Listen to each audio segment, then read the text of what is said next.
Affaire de relations extra-conjugales, quand on vous dit que les choses peuvent mal se terminer là, vous n'écoutez pas. Un milliardaire au Nigeria a été assassiné et sa maîtresse de 21 ans est la meurtrière présumée. Qu'est-ce qui l'a poussé à l'assassiner? Bonjour et bienvenue dans News du jour.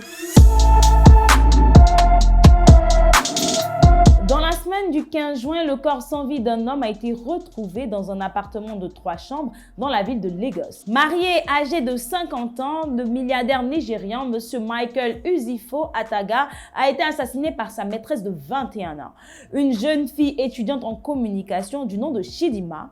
Pas la chanteuse Chidinma, mais Chidinma Adaora Ojukwu. Arrêtée par les forces de l'ordre, la jeune fille a décidé de passer aux aveux.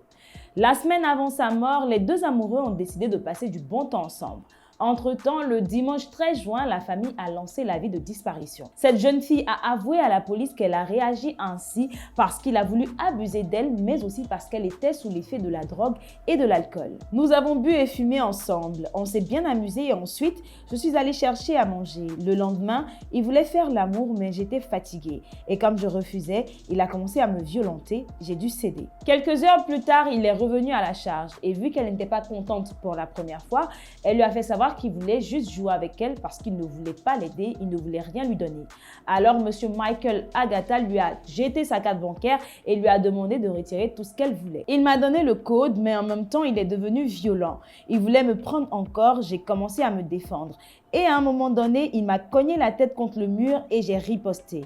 Il s'est mis à m'étouffer. J'étais contre le placard de la cuisine. Là, j'ai allongé mon bras et j'ai saisi un couteau. Je l'ai poignardé 2 fois dans le cou et 1 fois dans l'estomac. Après l'avoir poignardé, elle a changé de vêtements et elle a quitté l'appartement. Elle s'est rendue dans un guichet automatique. Elle a fait plusieurs retraits pour couvrir ses frais de scolarité selon elle. Quand on lui demande comment est-ce qu'ils se sont rencontrés, elle dit que cela fait 4 à 5 mois qu'ils se connaissent et c'est par le biais d'un ami. Ils ne se voient pas très souvent, mais quand ils se voient, c'est pour aller dans des restaurants, dans des endroits où ils peuvent manger tranquillement. La jeune fille a été arrêtée chez ses parents et elle a demandé pardon pour son acte en déclarant qu'elle était sous l'emprise de drogue. La famille Ataga parle d'un crime organisé par plusieurs individus. La jeune fille a juste été le canal par lequel on pouvait atteindre M. Michael. Le porte-parole de la famille a déclaré que M. Usifo est mort de façon horrible. Il n'a pas été poignardé 2 fois ou 5 fois, il a été poignardé à plusieurs reprises.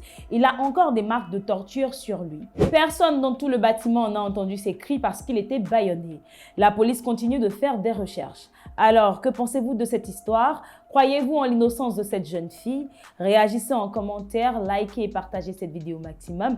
Abonnez-vous à nos différents réseaux et nous, on se retrouve très prochainement pour une autre vidéo. D'ici là, portez-vous bien.